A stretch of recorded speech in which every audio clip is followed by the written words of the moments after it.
Hi guys, happy Tuesday. So for today you are asked to read pages 4, you are asked to read pages 4 through 8. Now, let's start with pages 4 through 5. What was the author's purpose for writing The Magic of Wimbledon? Okay, in order to answer that, let's look at our PowerPoint and let's review.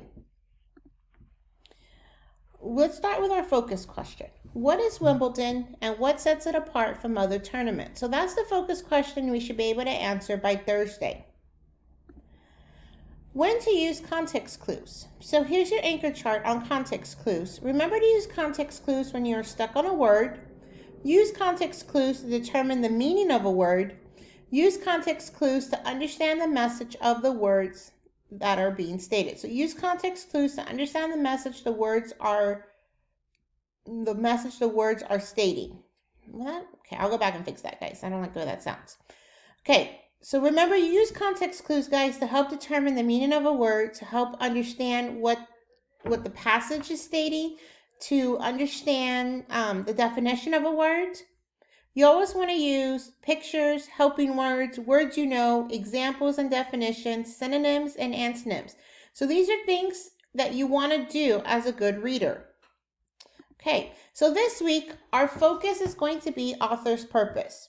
So remember that the author has a purpose for writing a text. Always ask yourself, why is the author writing this? Does he or she want to inform, persuade, explain, entertain, or describe something to the reader? So remember, persuade is the author tries to convince the reader of something. Inform, the author gives information about a topic. Explain, the author writes the steps the reader will follow. Entertain, the author writes something the reader will enjoy. Describe, the author uses some of the senses to tell about a topic. So this week we're covering author's purpose. So I want you to think about what was the purpose of this passage, okay? So now let's go back to what we were asked to read. So The Magic of Wimbledon. What do you think the author's purpose was to write The Magic of Wimbledon? Did he write it to persuade us? Is he persuading us to go and play tennis? Is he informing us? Is he explaining in steps the magic? Or is he entertaining us? Or is he describing something to us? So let's look. Okay, so it talks about a match. It talks about competition, and it talks about the importance of it. So the author is using it to inform us. He's informing us about the magic of Wimbledon and how it affects the town. Okay, now the Wimbledon history.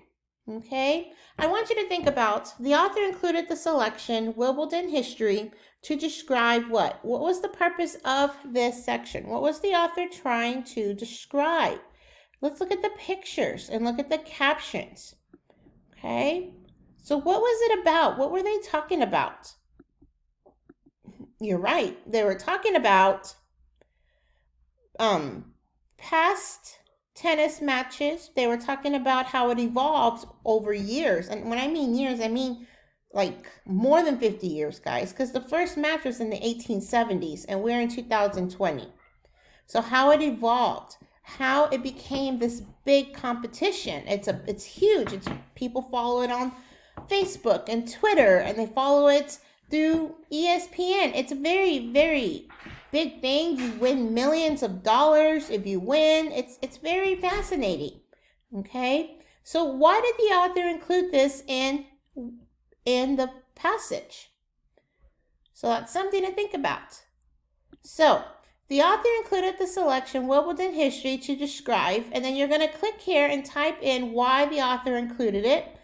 And then I gave you word work, irregular verbs. So bring, what's the irregular for bring? You would click and you would type brought. Come, what would it be? Blow, what would it be? Okay, now, so let's go back and recap. So use context clues to help you read, to help you understand the words if you come to a word you're not sure of. And author's purpose is, what was the purpose of this? Why did the author include certain parts? Okay, guys. Happy Tuesday. Bye.